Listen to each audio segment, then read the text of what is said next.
If you agree that the quiet ones often carry the heaviest stories, make sure to like and subscribe. Because what I'm about to tell you isn't just about receipts in a thrift shop. It's about the kind of silence that hides history until the right moment tears it open. It began not with medals on display, but with a shoebox of old receipts, rubber-banded and tucked away on a back shelf. The kind of clutter that never drew a second glance until the day one slipped loose and revealed handwriting no one recognized, coordinates scribbled on the back of a faded thrift shop donation slip. And suddenly the girl everyone thought was just a cashier, just 28 years old, soft-spoken, head bent over a ledger like she was born to paperwork, was standing in the middle of a story no one in that shop was prepared for. Her name was Elena Marquez, and most of the volunteers knew her as the receipt girl.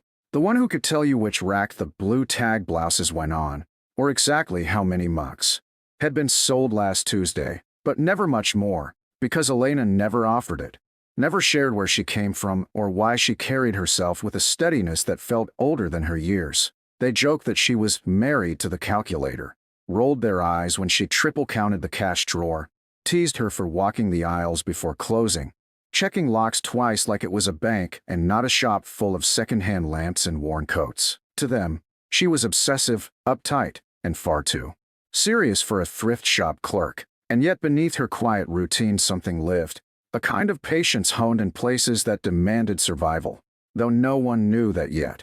Not until the night the numbers didn't add up and the cracks began to show. That evening the fluorescent bulbs buzzed overhead.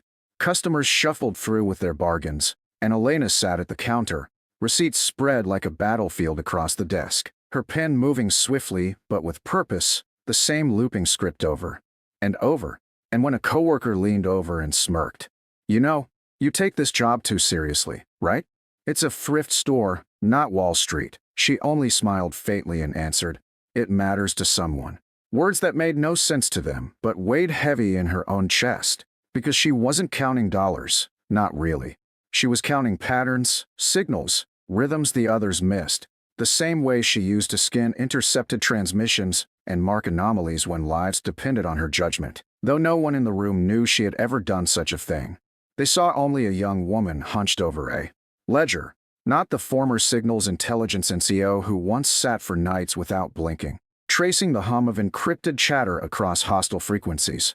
And so, they dismissed her, laughed at her seriousness, made her into the butt of harmless jokes, because in their eyes she was too young to be anything but a manager's assistant, too cautious to be anything but timid. But the truth was, Elena was waiting. Because waiting wasn't weakness, it was training, and training didn't vanish just because she now balanced thrift shop receipts instead of field reports. The first sign that something was off came quietly, as it always does, when Elena noticed 3 receipts from different donors, all carried the same handwriting on the back, small numbers scrawled like someone had used the slips for scratch paper, numbers that weren't phone digits, weren't prices, weren't anything random. They were coordinates, written in military grid format, the kind of thing no thrift shop volunteer in sleepy Middletown would have recognized. But Elena did, instantly, and though she tucked the slips into her folder without a word, her heart knew this was no coincidence. She had been trained to see what others missed, and the pattern had already begun to form. Yet she said nothing, because silence was her way of surviving, and because in her experience, the minute you speak too soon, people stop listening. So she went back to her counter, went back to counting, while the volunteers behind her rolled their eyes again, whispering how she probably alphabetized her socks at home, how she looked like she belonged in a library, not a shop. And none of them could see that every tick of her pen was mapping, measuring, remembering, because Elena Marquez had never stopped watching, never stopped waiting. Even after she'd traded her uniform for civilian clothes and her headset for a thrift shop name tag. That night, as the shop closed and the lights dimmed, she locked the door herself, checked it twice, and on the third turn of the bolt whispered softly, "All clear," to no one but the empty street, a reflex she couldn't break, a ritual from years past. And when she sat alone in the back office with the receipts fanned out like a coded message, she caught her reflection in the dusty window, a 28-year-old woman who looked far too ordinary for the kind of weight she carried. But ordinary is what she needed people to see. Ordinary is what kept her hidden. Ordinary is what made it possible for her to still be standing there when the phone on the back wall rang. A phone that never rang after closing. And when she answered it, her voice steady, professional, unflinching. The room froze in silence as the caller spoke a single phrase, low and deliberate. "Shadow Crest, Recon needed." Elena didn't blink, didn't breathe too deeply, just tightened her grip on the receiver and replied, "Copy that." And in that moment, the thrift shop was no longer just a thrift shop, and the receipt girl was no longer just a clerk, because beneath the fluorescent lights of forgotten bargains, something had awakened, and the life she had tucked away with folded uniforms and classified memories had come back to claim her.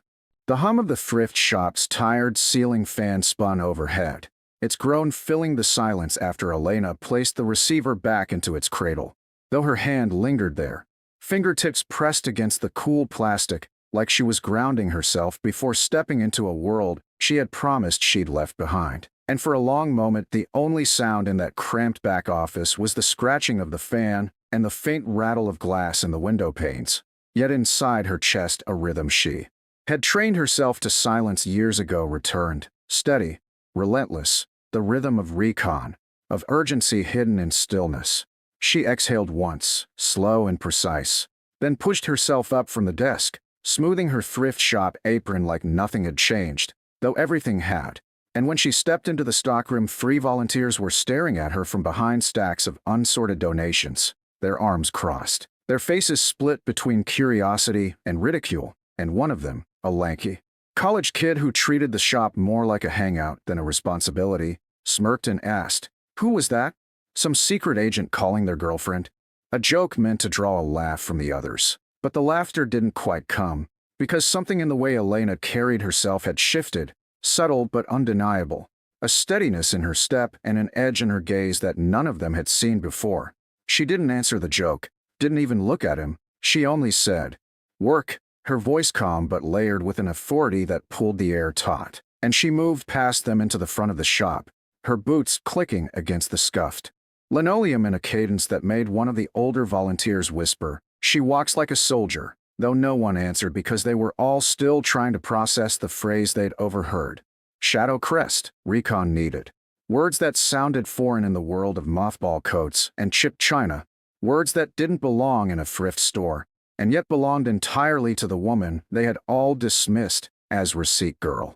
Outside, dusk was settling, the kind of violet twilight that blurred edges and sharpened instincts, and Elena stood at the glass front door, checking the lock twice, 3 times, the way she always did. But tonight when she whispered, "All clear," under her breath, it wasn't just ritual, it was preparation. She slid her apron off, folded it neatly on the counter, and pulled her plain canvas backpack from beneath the register, the one no one had ever seen her open, the one they all assumed carried nothing more than a wallet and maybe a sandwich. But when she hoisted it over her shoulder, it sat on her frame with the ease of someone long accustomed to carrying weight across miles.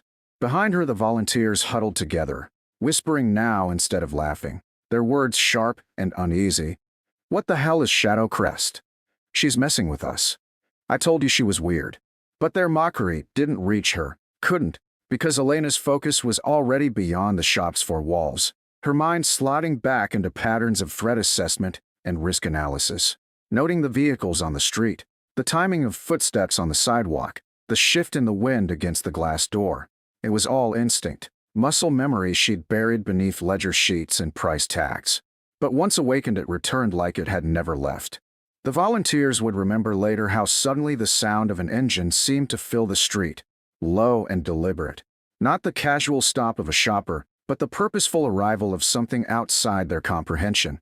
And when the black SUV rolled to a slow halt in front of the thrift shop, its lights dimmed, its windows darkened, they all froze, their whispers dying mid-sentence. The driver's door opened with a controlled precision, and the man who stepped out wasn't young, wasn't dressed for flash, just a plain jacket over broad shoulders. But every line of him carried authority, carried a gravity that made even the most cynical volunteer instinctively step back, as though he had brought with him a different weight of air.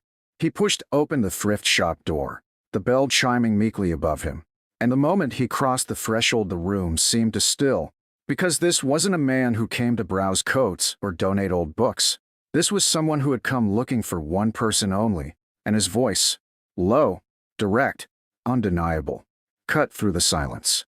"Where's Sergeant Marquez?" The volunteers gaped, confused, one of them muttering, "Sergeant who?"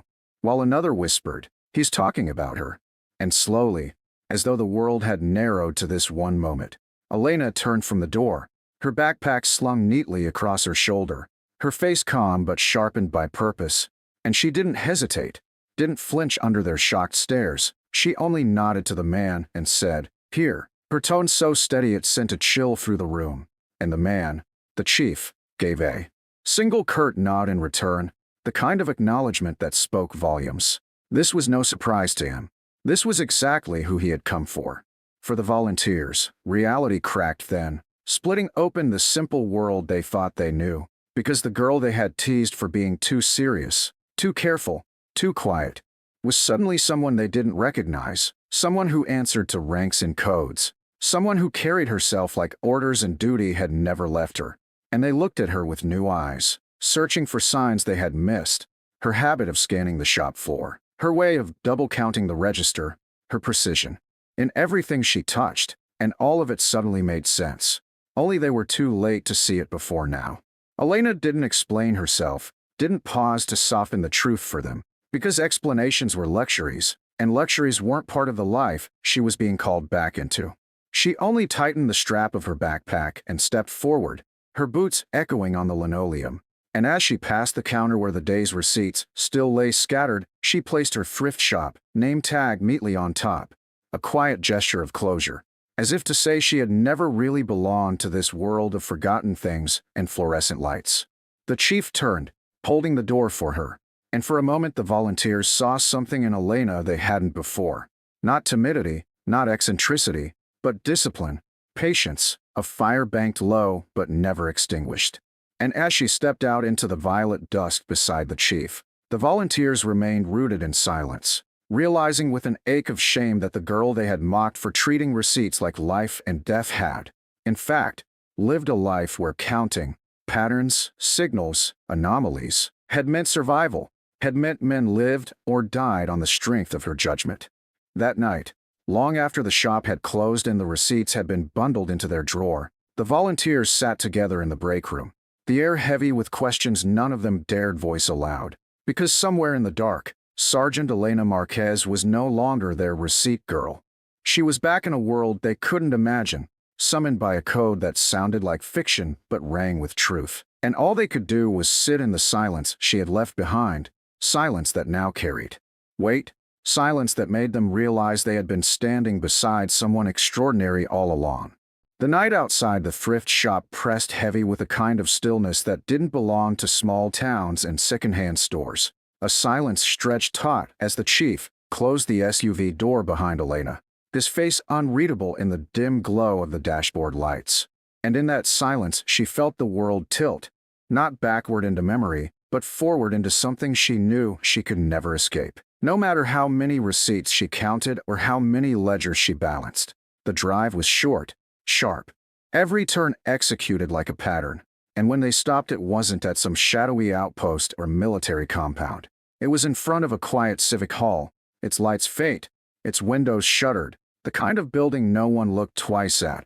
But Elena knew better, knew the signs, the way the side door was unmarked, the way the perimeter lights had been altered, subtle shifts that screamed Recon staging ground. And when the chief finally spoke, his voice low but steady, it wasn't a request, it was an affirmation.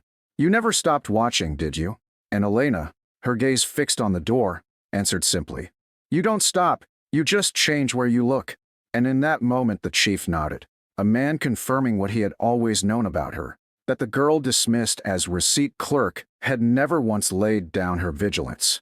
Inside, the hall buzzed with restrained energy, men and women in plain clothes hunched over mats, laptops casting ghostly light, snippets of encrypted chatter filling the air, and as Elena stepped through the door, heads turned, whispers rippled, some skeptical, "She's too young," others shocked, "She's the one." But no one dared speak louder than that, because the chief had already made it clear with his presence that this wasn't an invitation, it was an order. Sergeant Marquez was back in play. For Elena, The shock wasn't the room, wasn't the operation, wasn't even the words she began to hear. Shadow Crest compromised, Recon team blind, local support needed. No, the shock was how easily it all came back. How seamlessly her mind slid from inventory counts and thrift shop ledgers into operational grids and signal intercepts. How the coordinates she had found scribbled on those donation slips fit perfectly into the gaps on the map glowing before her. And when she stepped forward, rolling her shoulders as if shedding the dust of her civilian disguise, she laid the slips on the table, each one aligned with a precision that made the others lean in. And with a calm voice she explained what no one else had pieced together. The receipts were cover, the handwriting deliberate, the numbers of breadcrumb trail left to be found only by someone trained to notice what others would overlook, and that someone had been her all along. The chief didn't smile, didn't need to, his nod was enough. His words sparse but sharp, "You're still our eyes." For a moment, the room was silent, not in doubt but in dawning respect. The kind of silence that acknowledges when a person who has been invisible suddenly stands undeniable. And Elena, 28 years old, the girl they thought was just receipt girl, felt the weight of her history shift, not into the spotlight but into clarity, because she hadn't been hiding from who she was. She had been waiting for when it mattered again.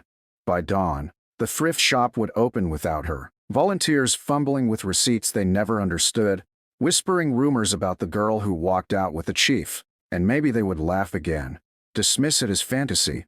But somewhere else, in a dim hall lit by maps and screens, Sergeant Elena Marquez would be doing what she was always meant to do, reading the silence, counting the anomalies, tracing the invisible patterns that meant safety or disaster.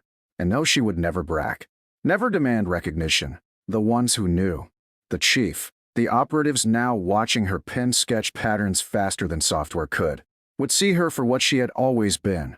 Not a clerk, not a receipt girl, but a soldier whose war had never really ended.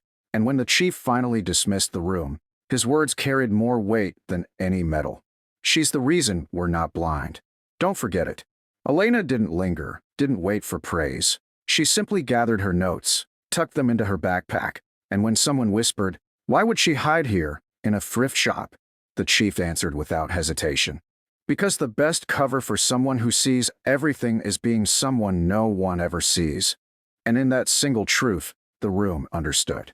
So when the operation moved, when teams mobilized on intel pieced together from free-worn receipts, and the eyes of a woman everyone had overlooked, Elena watched from the edge, steady as ever. And in that steadiness, there was something more powerful than any uniform could convey. The proof that you don't need stripes on your sleeve or a ribbon on your chest to carry a legacy. You only need the patience to wait, the discipline to listen, and the courage to step forward when the world finally remembers your name. And in her quiet return, Elena Marquez carried all of that, not for applause, not for vindication, but because it was what she had always done, protect what others didn't see, even when no one was looking.